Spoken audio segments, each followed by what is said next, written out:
Assalamualaikum warahmatullahi wabarakatuh.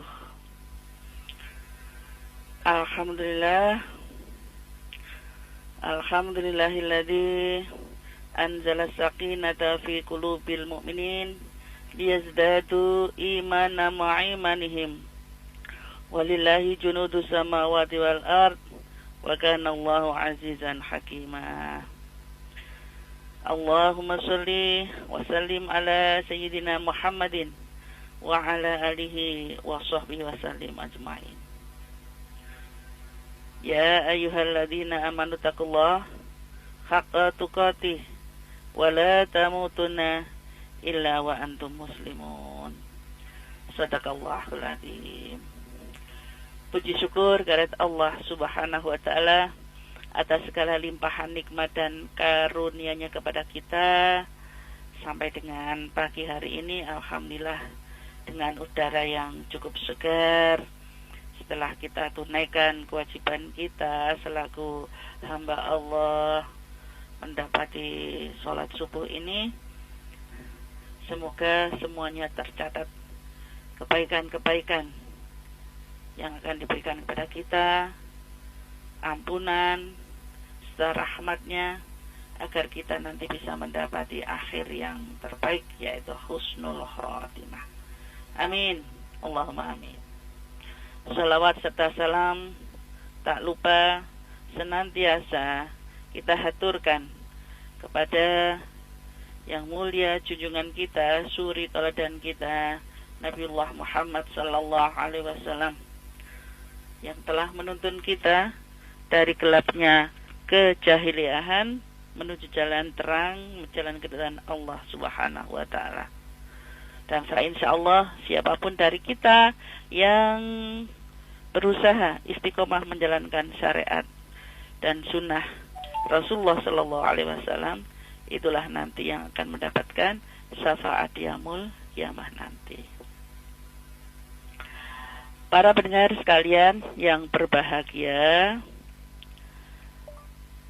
sungguh hidup ini memang adalah penuh tantangan. Dan kalau sungguh-sungguh kita bisa menjalani tantangan itu, dan akanlah kita dapati kebahagiaan, insya Allah. Karena memang manusia yang telah dilahirkan dan diciptakan oleh Allah ke muka bumi ini sampai ajal menjemput nanti, ya memang senantiasa ada masalah, baik itu masalah ringan, masalah yang berat, ya harus memang bagaimanapun juga harus bisa dihadapinya. Tidak lain adalah sebagaimana firman Allah Subhanahu wa taala, bahwa kita ini sudah tercipta dengan terbaik. Laqad khalaqnal insana fi ahsani taqwim. Sungguh kami telah menciptakan manusia dalam bentuk sebaik-baiknya, dan inilah juga yang dilengkapi oleh Allah Subhanahu wa taala dengan akal ini yang harus bisa menjalani, melaksanakan dan menghadapi tantangan yang diberikan oleh Allah Subhanahu wa taala. Dan kenapa juga ada tantangan? Ya, karena alladzi khalaqal mauta wal hayata liyabluwakum ayyukum ahsanu amala. Yang menciptakan hidup dan mati untuk menguji kamu, siapa di antara kamu yang lebih baik amalannya. Dan Dia Maha Perkasa lagi Maha Pengampun. Tertuang di dalam surat Al-Mulk ayat 2. Para pendengar, nah, saat kita menghadapi tantangan, jangan sampai kemudian sepersit di hati kita itu ada rasa takut. Tapi hendaklah terus berbuat bagaimana berusaha memotivasi diri agar apa yang diberikan oleh Allah, kefitrahan yang bersih dalam hati kita ini kemudian tidak mudah luruh. Harus kuat ya. Walaupun memang pada dasarnya ada hal-hal yang pasti dan insya Allah itu hampir ada dalam setiap manusia, yaitu satu, kehilangan, dua, mungkin juga kegagalan, ketiga, kemunduran. Nah, kita harus memahami dan menyadari bahwa insya Allah dengan ada sesuatu yang hilang, mungkin Allah akan memberikan ganti yang lebih baik. Dan itu harus diyakini ya. Dan kalau merasa ada kegagalan di berbagai hal, entah itu di bisnis, pendidikan, ataupun apapun, insya Allah itu adalah awal daripada kesuksesan. Kalau ataupun juga ada usaha yang mundur, ya, dan itu adalah awal daripada kemajuan. Ya. Dan juga yang harus kita ketahui, tidak akan terus menerus ya tantangan itu bergulir tanpa henti. Pasti masih ada banyak peluang, kesempatan. Ya. Jadi motivasi yang tinggi itu bagi orang-orang yang beriman kepada Allah Subhanahu wa Ta'ala, apalagi memiliki sang Khalik yang ada di dalam kalbunya, yang seyakin-yakinnya bahwa Allah itu Maha menolong ya, dan kemudian Allah akan memberikan juga bantuannya, maka inna ma'al usri yusra, inna ma'al usri yusra. Ini setelah kesulitan itu ada kemudahan. Diulangi lagi, setelah kesulitan itu ada kemudahan. Namun juga tantangan itu juga atau permasalahan itu juga insya Allah juga sebagai ladang, sebagai bentuk bahwa orang-orang itu berjihad atau tidak, orang-orang itu mau berbuat apa tidak ya.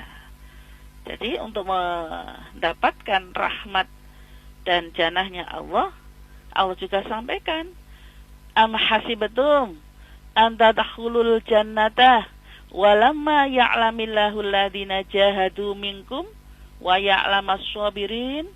Apakah kamu mengira bahwa kamu akan masuk surga padahal belum nyata bagi Allah orang-orang yang berjihad di antara kamu, dan belum nyata bagi orang-orang yang sabar.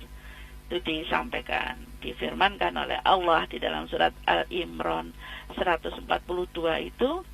Jadi sangat-sangat penting diingat para pendengar, hilangkan semua ketakutan. Bangun senantiasa optimisme dengan penuh perjuangan. Dan insya Allah setiap diri dalam keadaan lemah pun, kalau memang jiwanya tegar, kemudian semangatnya tinggi, Allah masih akan memberikan kekuatan, keberanian, dan sampai istilahnya berjuang sekuat tenaga, karena memang la tahzan, innallaha ma'ana, jangan bersedih karena sesungguhnya Allah bersamamu ya. Apalagi juga sama kan, iya ayyuhalladzina amanu intan surullaha yansurkum wa yusabbit aqdamakum.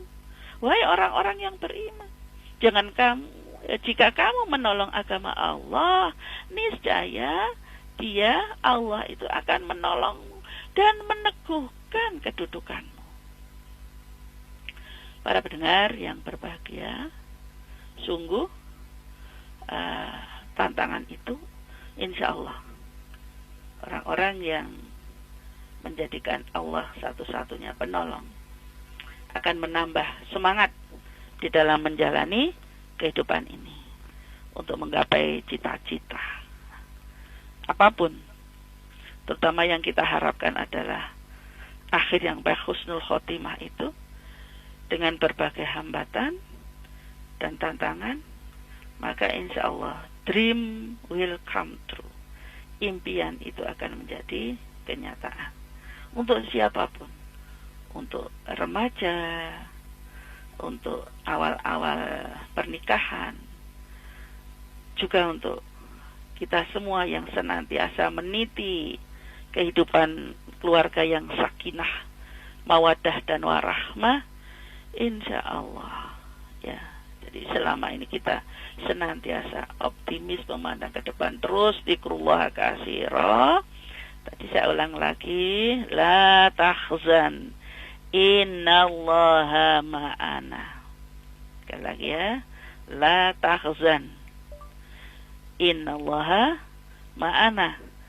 Jangan bersedih, sesungguhnya Allah senantiasa bersama kita. Nah, yang katakan tadi sesuai dengan bicaraan kita adalah jangan mudah berputus asa. Itu pun juga sudah diingatkan oleh Allah Subhanahu wa ta'ala bahwa Qul ya ibadiyalladzina asrafu ala anfusihim wala taqnatu mir rahmatillah innallaha yaghfirudz dzunuba jami'a innahu huwal ghafurur rahim. Katakanlah, wahai hamba-hambaku yang melampaui batas terhadap diri mereka sendiri, janganlah kamu berputus asa dari rahmat Allah. Sesungguhnya Allah mengampuni dosa-dosa semuanya. Sesungguhnya dialah Allah yang maha pengampun lagi maha penyayang. Nah, inilah para pendengar sekalian, penyemangat kita dan insya Allah termasuk tantangan bagaimana kita meluruhkan, berusaha menghapuskan dosa-dosa kesalahan yang menumpuk, yang mulai dulu masih senantiasa bergelimang dengan kemaksiatan. Nah, ini adalah tantangan bagaimana berusaha untuk membersihkan air keruh itu, untuk bisa kembali lurus menghadapkan jiwa, raga, dan kebersihan hati ini untuk bisa kembali ke jalan yang benar, menuju jalan keridhaan Allah Subhanahu wa ta'ala. Nah, tantangan itulah yang harus senantiasa dihadapi. Bahkan yang kita mengaku sudah beriman kepada Allah dan Rasul-Nya, sebagaimana Rasulullah pun yang sudah istilahnya bersifat maksum, yang terjaga, tetap saja mohon kepada Allah untuk kalimat taubat itu senantiasa, wa atubu ilaih, astaghfirullahaladzim, wa atubu ilaih, ya Allah, aku mohon ampun kepadamu dan aku bertobat kepadamu. Maka sekali lagi, karena Allah, innallaha ma'ana, kata Allah, Allah bersama kita, dan Allah itu kalau kita dekat, Allah lebih dekat daripada urat leher kita, sehingga segala tantangan, permasalahan, insya Allah ya akan terasa lebih ringan kita jalani, dan itulah nanti yang akan kita tuai kebahagiaan, maghfirah, dan insya Allah kehidupan yang lebih baik. Asalkan dengan salah kunci yang utama adalah yakinnya bahwa rahmat Allah itu dekat. Sekali lagi saya ulang berkali-kali, la tahzan innallaha ma'ana. Begitulah para pendengar sekalian, semoga akan bisa membawa kebaikan pada diri kita semuanya dengan penuh semangat.